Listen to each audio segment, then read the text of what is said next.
እግዚአብሔር የተከበራችሁ ውድ ወገኖቻችን በአምላካችን በመድኃኒታችን በኢየሱስ ክርስቶስ ስም እንደምን ሰነበታችሁ? እንደምን ከረማችሁ?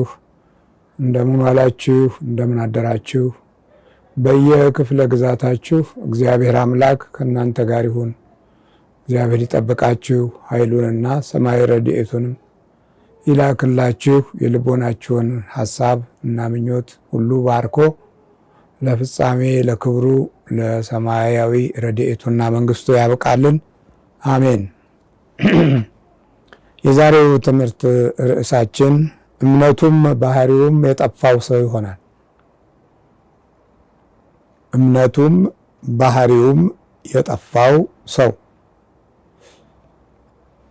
ብዙ ሰዎች እምነት ጠፍቷቸው ግራ ተጋብተዋል። አንዳንዶቹም እምነትን አላስፈላጊ የሆነ ጉዳይ ነው ብለው ትተውታል።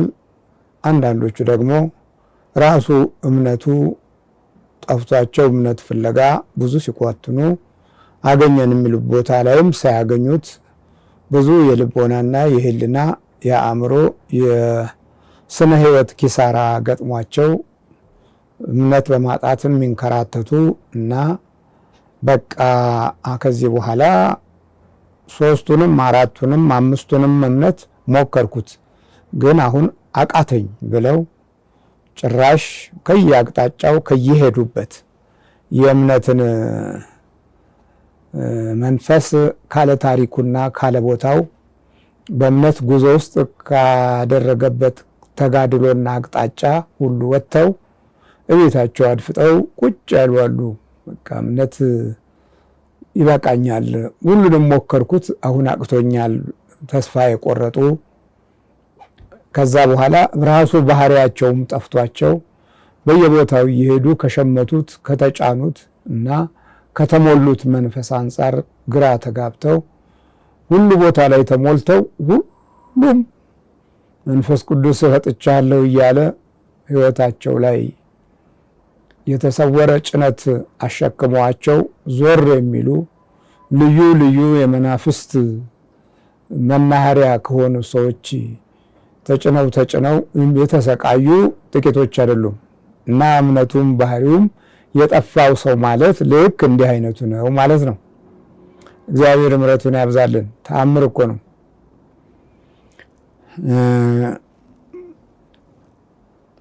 ታላቁ መጽሐፍ ቅዱስ ውስጥ ኢዮብ 12 ቁጥር 3 ላይ እማቤው ጥበብ ወኃይል ሎቱ ምክር ወአእምሮ ይላል። በእግዚአብሔር ዘንድ ጥበብና ኃይል አለ፣ ለእርሱ ምክርና ማስተዋል አለው ይላል። አይ በመጀመሪያ ከእግዚአብሔር የሚለቀቅልህ አራት ነገሮች ናቸው፣ ወይም አራት መንፈሳዊ ኃይሎች ናቸው። የመጀመሪያው ጥበብ ሲሆን፣ ሁለተኛው መንፈሳዊ ኃይል፣ ሶስተኛው ምክር፣ አራተኛው ማስተዋል ናቸው። እግዚአብሔር ጋር ያሉ ናቸው። እነዚህን አራቱን ሲያካፍልህ ሰው ሆነህ መቆም ትችላለህ። እነዚህ አራቱ ባህሪያቶች ዝም ብለው የሚመጡ አይደሉም።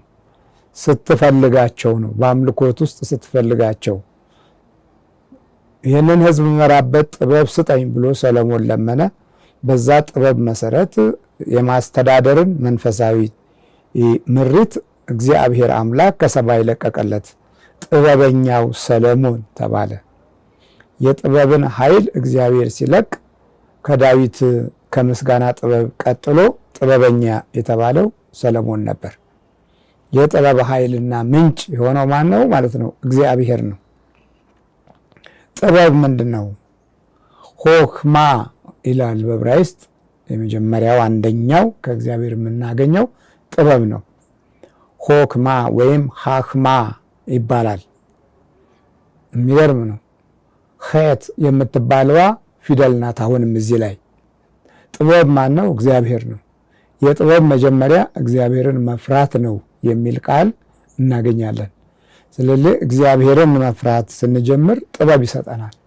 ያ ጥበብ በምድር ላይ የምንኖርበት የበረከት ጥበብ ነው።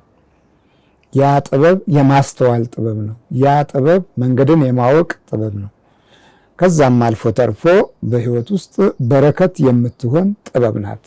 የመኖርን ትርጉም ከማን ጋር እንደምትኖር የምታስተምር ሰማያዊ እና መለኮታዊ ጥበብ ናት።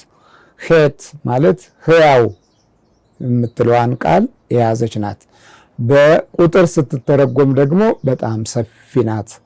ሄት እንደ በፊደል ሆና ሄት ማለት የግራና ቀኝ የጉበን ምልክት ያላት የእስራኤል አምላክ ሕዝብ ነፃ ለመውጣት ከፈርዖን ውጊያና የባርነት ቀንበር ጉዞ ሲያረጉ የቤታቸው ጉበንና ጉበን መካከል የደም መስዋዕት ቀብተው የመቅሰፍቱ መልአክ እንዲያልፍ ምክንያት የሆነች ናት። ሄት የግራና የቀኝ የላይ መቃንና ጉበን ነች። አመዙዛት ይሉታል በዕብራይስጡ። አመዙዛ አመዙዞት ጉበን መልአኩ መጥቶ ግብፃውያንን ትውልድ ለመቅሰፍ ሲመጣ በዛ በኩል ሲያልፍ ደም የተቀባውን ሁሉ አልፎታል።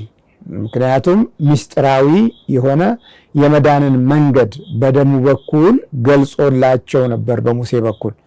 ስለዚህ የመስዋዕቱ የማለፊያው የመቅሰፍት ዘመን ማሳለፊያው መሻገሪያው ነች ሄት የምትባሏ። ስለዚህ በሷ ነው ሃክማ ሆክማ የተባለው በዕብራይስጥ ጥበብ ይላታል።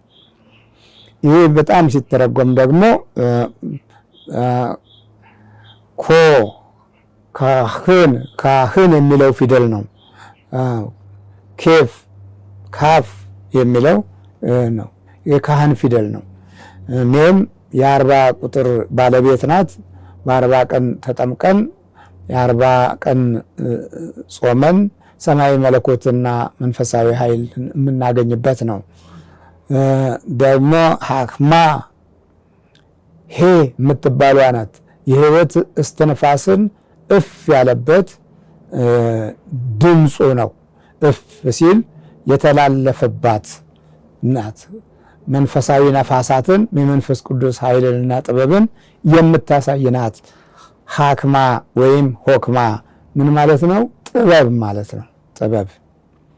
ጥበብ ብዙ ናቸው። ምስጢራዊ ጥበቦች፣ ታሪካዊ ጥበቦች፣ የእምነት ጥበቦች፣ የማስተላለፍና የማውረስ ጥበቦች በመባል በብዙ መንገድ ይተረጎማሉ።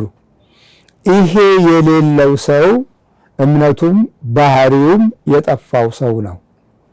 ከዛ በኋላስ ምን ይሆናል?